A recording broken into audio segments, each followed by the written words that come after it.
Hi ನಮಸ್ಕಾರ ಸ್ನೇಹಿತರೆ. ಊಟ ಮಾಡಿದ್ರಾ? ನಾನು ಊಟ ಮಾಡಿದ್ದೀನಿ.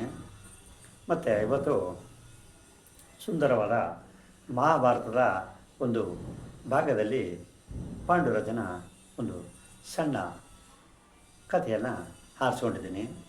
ಆ ಕಥೆಯ ಸಾರಾಂಶ ಈ ರೀತಿ ಇದೆ. ಪಾಂಡುರಾಜನ ದೇಹದ ಮಾಂಸವನ್ನು ಪಾಂಡವರು 5 ಜನ ಮಕ್ಕಳು ಯಾಕೆ ತಿಂತಾರೆ ಅನ್ನೋದು ಈಗ ಕಥೆ ರೂಪದಲ್ಲಿ ಕೇಳೋಣ. ಅಷ್ಟಕ್ಕೂ ಪಾಂಡವರು ತಮ್ಮ ತಂದೆಯ ದೇಹದ ಮಾಂಸವನ್ನು ಯಾಕೆ ತಿಂತಾರೆ? ವೇದವ್ಯಾಸರು ಬರೆದಂತಹ ಮಹಾಭಾರತದ ಗ್ರಂಥವು ಹಿಂದೂ ಧರ್ಮದಲ್ಲಿ ಒಂದು ಪವಿತ್ರವಾದ ಕಾವ್ಯ ಗ್ರಂಥವೂ ಸಹ ಆಗಿರುತ್ತದೆ. ಇದರಲ್ಲಿ ಮಹಾಭಾರತ ಕಾಲದ ಕೆಲವು ಆಶ್ಚರ್ಯಕರವಾದ ಸಂಗತಿಗಳು ರಹಸ್ಯವಾಗಿಯೇ ಉಳಿದಿರುತ್ತದೆ. ಅವುಗಳಲ್ಲಿ ಒಂದು ಪಾಂಡುರಾಜ ಮತ್ತು ಪಾಂಡವರ ರಹಸ್ಯ. ಇದರ ಪ್ರಕಾರ ಪಾಂಡುರಾಜ ಸಾವನ್ನಪ್ಪಿದ ಮೇಲೆ ಅವನ ಮಕ್ಕಳು ಅವನ ದೇಹದ ಮಾಂಸವನ್ನೇ ತಿಂತಾರೆ. ಇದನ್ನು ಕೇಳಿ ನಿಮಗೆ ನಂಬಕ್ಕಾಗದೇ ಇರ್ಬೋದು, ಆದರೆ ಇದು ಸತ್ಯ. ಅಷ್ಟಕ್ಕೂ ಈ ಪಾಂಡವರು ಅವರ ತಂದೆಯ ದೇಹದ ಮಾಂಸವನ್ನೇ ಯಾಕೆ ತಿಂತಾರೆ ಅಂತ ಕೇಳಿದರೆ ನಿಜಕ್ಕೂ ಇದಕ್ಕಿನ್ನ ಇನ್ನೂ ಆಶ್ಚರ್ಯ ಆಗುತ್ತೆ. ಹೌದು, ನಮ್ಮೆಲ್ಲರಿಗೂ ಗೊತ್ತೇ ಇರುತ್ತೆ. ಮಹಾಭಾರತದ ಒಂದು ಪ್ರಸಿದ್ಧ ಪಾತ್ರ ಪಾಂಡವರ ತಂದೆ ಪಾಂಡುರಾಜ. ಇವನು ತನ್ನ 2 ಹೆಂಡತಿಯರ ಮದುವೆಯಾಗಿದ್ದ. ಕುಂತಿ ಮತ್ತು ಮಾದ್ರಿ ಇವರಿಬ್ಬರಿಗೆ 5 ಜನ ಮಕ್ಕಳಾಗ್ತಾರೆ. ಆನಂತರ ಇವರನ್ನು ಪಾಂಡವರು ಅಂತ ಹೇಳಲಾಗುತ್ತೆ. ಆದರೆ ಈ 5 ಜನ ಮಕ್ಕಳಲ್ಲಿ ಯಾರೊಬ್ಬರೂ ಸಹ ಪಾಂಡುರಾಜನಿಗೆ ವಾಸ್ತವವಾಗಿ ಹುಟ್ಟಿರುವುದಿಲ್ಲ. ಅಂದರೆ ಪಾಂಡುರಾಜನ ವೀರ್ಯದಿಂದ ಈ 5 ಜನ ಮಕ್ಕಳು ಹುಟ್ಟಿರುವುದಿಲ್ಲ ಅಂತ ಅನ್ಕೋಬೋದು. ಇದರ ಹಿಂದೆ ಬೇರೆಯೇ ಕಾರಣ ಇರುತ್ತೆ. ಒಂದು ದಿನ ಪಾಂಡುರಾಜ ತನ್ನ 2 ಪತ್ನಿಯ ಕುಂತಿ ಮತ್ತು ಮಾದ್ರಿಯೊಡನೆ ಬೇಟೆಗಾಗಿ ಕಾಡಿಗೆ ಹೋಗ್ತಾರೆ. ಆಗ ಅವನು ಒಂದು ಪ್ರಾಣಿಯನ್ನು ನೋಡಿ ಆ ಪ್ರಾಣಿ ಬೇರೆ ಪ್ರಾಣಿಯೊಡನೆ ದೈಹಿಕವಾಗಿ ಪ್ರಣಯದಲ್ಲಿರುವುದನ್ನು ಕಂಡು ಅವುಗಳ ಮೇಲೆ ಬಾಣವನ್ನು ಬಿಡುತ್ತಾನೆ. ಬಾಣದಿಂದ ತುಂಬ ಗಾಯವಾಗಿದ್ದುದರಿಂದ ಆ ಪ್ರಾಣಿಗಳು ತಮ್ಮ ನಿಜ ರೂಪಕ್ಕೆ ಬದಲಾಗ್ತವೆ. ಅದನ್ನು ಕಂಡು ಅವರು ಆಶ್ಚರ್ಯಕ್ಕೆ ಒಳಗಾಗ್ತಾರೆ. ಅಸಲಿಯಾಗಿ ಆ ಪ್ರಾಣಿಯ ರೂಪದಲ್ಲಿದ್ದುದು ಬೇರೆ ಯಾರೂ ಅಲ್ಲ, ಅವರು ಕಿದಂಬ ಋಷಿ. ಪ್ರಾಣಿಯ ರೂಪದಲ್ಲಿದ್ದ ಋಷಿಯನ್ನು ಕಂಡು ಪಾಂಡುರಾಜನಿಗೆ ಭಯ ಉಂಟಾಗುತ್ತೆ. ಆ ಋಷಿ ಹತ್ತಿರ ಹೋಗಿ ಕ್ಷಮಾರ್ಪಣೆಯನ್ನು ಕೇಳ್ತಾನೆ.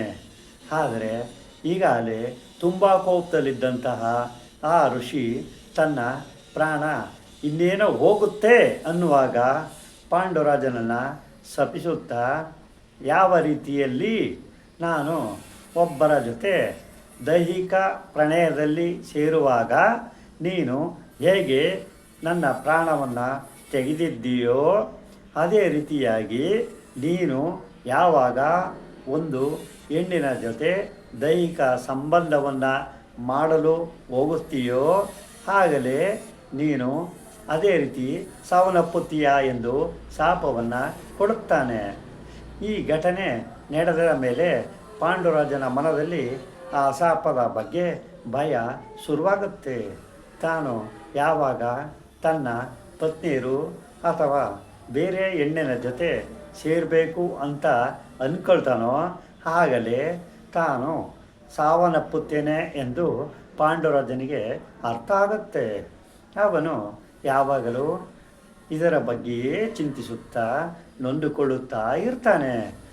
ಇನ್ನು ನನ್ನ ವಂಶದ ಅಭಿವೃದ್ಧಿ ಹೇಗಾಗುತ್ತೆ ಎಂದು ನೋವಿನಿಂದ ಅಂದ್ಕೊಳ್ತಾ ಇದ್ದಾನೆ.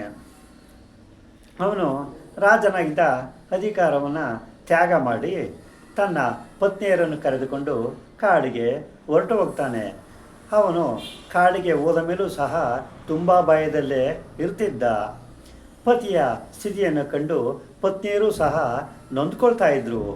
ಆಗ ಕುಂತಿಗೆ ತಾನು ಪಡೆದಿದ್ದ ವರ ನೆನಪಿಗೆ ಬರುತ್ತೆ. ಹೌದು, ಅದು ದೂರ್ವಾಸ ಮುನಿ ಕುಂತಿಗೆ ಕೊಟ್ಟಿದ್ದ ವರವಾಗಿರುತ್ತೆ. ಒಂದು ಸಾರಿ ದೂರ್ವಾಸ ಮುನಿ ಕುಂತಿಯ ಮನೆಗೆ ಬರ್ತಾನೆ. ಕುಂತಿಯು ಅವನಿಗೆ ತುಂಬ ಗೌರವದಿಂದ ಅತಿಥಿ ಸತ್ಕಾರವನ್ನು ಮಾಡಿರ್ತಾಳೆ. ಅದಕ್ಕೆ ದೂರ್ವಾಸ ಮುನಿಯು ಸಂತೋಷಪಟ್ಟು ಅವಳಿಗೆ ವರದ ರೂಪದಲ್ಲಿ ಒಂದು ಮಂತ್ರವನ್ನು ಹೇಳಿರ್ತಾನೆ. ಆ ಮಂತ್ರವನ್ನು ಹೇಳಿದರೆ ಯಾವ ದೇವರೇ ಆಗಲಿ ಕಣ್ಣ ಮುಂದೆ ಪ್ರತ್ಯಕ್ಷ ಆಗ್ತಾರೆ, ಜೊತೆಗೆ ಸಂತಾನವನ್ನು ಕೂಡ ಕೊಡ್ತಾರೆ ಎನ್ನುವುದು ಆ ವರವಾಗಿರುತ್ತೆ. ಆ ವರದಿಂದ ಕರ್ಣನನ್ನು ಜನನ ಆಗತ್ತೆ. ಆಗ ಕುಂತಿ ಮಾಡಿದ ತಪ್ಪು ದೂರ್ವಾಸ ಮುನಿ ಕೊಟ್ಟಿದ್ದಂತಹ ವರವನ್ನು ಪರೀಕ್ಷೆ ಮಾಡೋದಕ್ಕೆ ಅಂತ ನೋಡಿರ್ತಾಳೆ. ಅದಕ್ಕೆ ಪ್ರತಿಫಲವಾಗಿ ಕರ್ಣನ ಜನನವಾಗುತ್ತೆ. ನಂತರ ದೂರ್ವಾಸ ಮುನಿಯಿಂದ ತಾನು ಪಡೆದಿರುವಂತಹ ವರದ ಬಗ್ಗೆ ಕುಂತಿಯು ತನ್ನ ಪತಿಗೆ ಹೇಳಿರ್ತಾಳೆ. ಆಗ ಪಾಂಡುರಾಜ ತುಂಬ ಖುಷಿ ಪಡ್ತಾನೆ. ಹೀಗಾಗಿ ಅವನು ಆ ಪ್ರಯೋಗವನ್ನು ಉಪಯೋಗಿಸು ಅಂತ ಹೇಳ್ತಾನೆ. ಆಗ ಕುಂತಿ ಆ ವರವನ್ನು ಪ್ರಯೋಗಿಸಿದಾಗ ದೇವತೆಗಳು ಪ್ರತ್ಯಕ್ಷ ಆಗಿ ಆ ಫಲವಾಗಿ 3 ಜನ ಮಕ್ಕಳು ಧರ್ಮರಾಯ, ಭೀಮ ಮತ್ತು ಅರ್ಜುನ ಜನಿಸ್ತಾರೆ. ಆಗ ಆ ಮಂತ್ರವನ್ನು ಮತ್ತೊಬ್ಬ ಹೆಂಡತಿಯಾದ ಮಾದ್ರಿಗೂ ಸಹ ಜಪಿಸುವಂತೆ ಹೇಳ್ತಾನೆ. ಆ ಮಂತ್ರದಿಂದ ಅವಳು ದೇವರುಗಳನ್ನು ಆಹ್ವಾನಿಸಿ ಇಬ್ಬರು ಮಕ್ಕಳಾದಂತಹ ನಕುಲ ಮತ್ತು ಸಹದೇವರನ್ನು ಪಡೆಯುತ್ತಾಳೆ. ಸಮಯ ಕಳೆಯುತ್ತೆ. ಸಮಯದ ಜೊತೆಯಲ್ಲಿ ಪಾಂಡವರು ಸಹ ಬೆಳೆದು ದೊಡ್ಡವರಾಗ್ತಾರೆ. ಈ ರೀತಿ 5 ಜನ ಮಕ್ಕಳನ್ನು ಪಡೆದಿದ್ದರು. ಪಾಂಡುರಾಜನ ಮನಸ್ಸು ನೋವಿನಿಂದ ಕೂಡಿರುತ್ತೆ. ತನ್ನ 5 ಜನ ಮಕ್ಕಳ ಜನ್ಮ ತನ್ನ ವೀರ್ಯದಿಂದ ಆಗಲಿಲ್ಲ ಅನ್ನುವ ಬೇಜಾರು ಅವನನ್ನು ಕಾಡ್ತಾನೇ ಇರುತ್ತೆ. ಅದಕ್ಕೆ ಅವನು ತನ್ನ ಜ್ಞಾನ, ನೈಪುಣ್ಯ ಮತ್ತು ತಿಳುವಳಿಕೆಯನ್ನು ತನ್ನ ಮಕ್ಕಳಿಗೆ ಕೊಡಲು ಆಗಲಿಲ್ಲ ಅನ್ನುವ ಸಂಕಟ ಮನಸ್ಸಿನಲ್ಲಿ ಕೊರಗ್ತಾ ಇರ್ತಾನೆ. ತನ್ನ ಮಕ್ಕಳಿಗೆ ತನ್ನ ಗುಣಗಳೇ ಬರಬೇಕು ಅಂತ ಅವನು ಅಂದುಕೊಳ್ತಾ ಇದ್ದಾನೆ. ಆದರೆ ಅವನು ಪಡೆದಿದ್ದಂತಹ ಶಾಪದಿಂದ ಅದು ಸಾಧ್ಯವಾಗಲಿಲ್ಲ.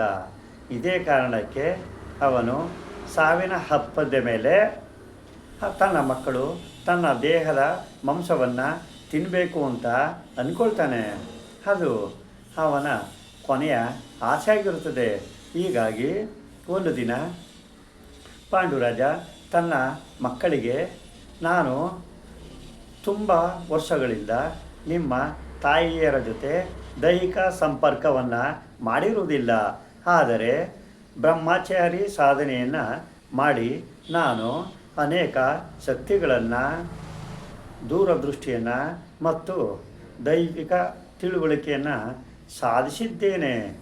ಆದರೆ ಆ ಶಕ್ತಿಗಳು, ಗುಣಗಳು ನಿಮಗೆ ಬರಬೇಕು ಅಂದರೆ ನಾನು ಯಾವಾಗ ಸಾವನ್ನಪ್ಪುತ್ತೇನೋ ಆಗ ನೀವು ಈ ಒಂದು ಕೆಲಸವನ್ನು ಮಾಡಿ ಸಾಕು. ಅದೇನೆಂದರೆ ನನ್ನ ದೇಹದ ಒಂದು ಭಾಗವನ್ನು ತೆಗೆದುಕೊಂಡು ಆ ಮಾಂಸವನ್ನು ಸೇವಿಸಿ.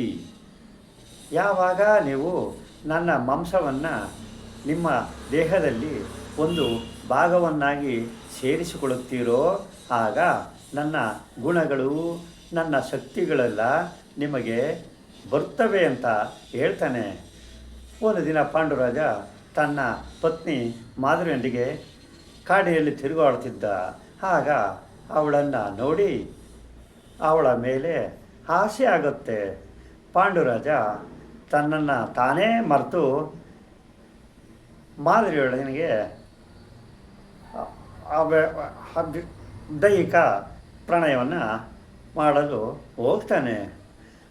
ಆ ಶಾಪದ ಕಾರಣದಿಂದಾಗಿ ಪಾಂಡುರಾಜ ಸಾವನ್ನಪ್ತಾನೆ. ಅವನು ಸಾವಿನಪ್ಪಿದ ಮೇಲೆ ಅಂತಿಮ ಸಂಸ್ಕಾರಗಳನ್ನು ಮಾಡುವಾಗ ಅವನ ಮಕ್ಕಳು ತಂದೆಯನ್ನು ಕಳೆದುಕೊಂಡ ನೋವಿನಲ್ಲಿದ್ದುದರಿಂದ ಅವನ ದೇಹದ ಮಾಂಸದ ತುಂಡನ್ನು ತಿನ್ನಲು ಮರೆತು ಹೋಗುತ್ತಾರೆ. ಅದೇ ಸಮಯದಲ್ಲಿ ಪಾಂಡವರಲ್ಲಿ ಕೊನೆಯವನಾದ ಸಹದೇವನು ಒಂದು ಚಿಕ್ಕ ಇರುವೆಯು ಪಾಂಡುರಾಜನ ದೇಹದ ಒಂದು ಚಿಕ್ಕ ಮಾಂಸದ ತುಂಡನ್ನು ತೆಗೆದುಕೊಂಡು ಹೋಗ್ತಿರುವುದನ್ನು ನೋಡುತ್ತಾನೆ. ಆಗ ಅವನಿಗೆ ತನ್ನ ತಂದೆ ಪಾಂಡುರಾಜ ಹೇಳಿದ ಮಾತು ನೆನಪಿಗೆ ಬರುತ್ತೆ.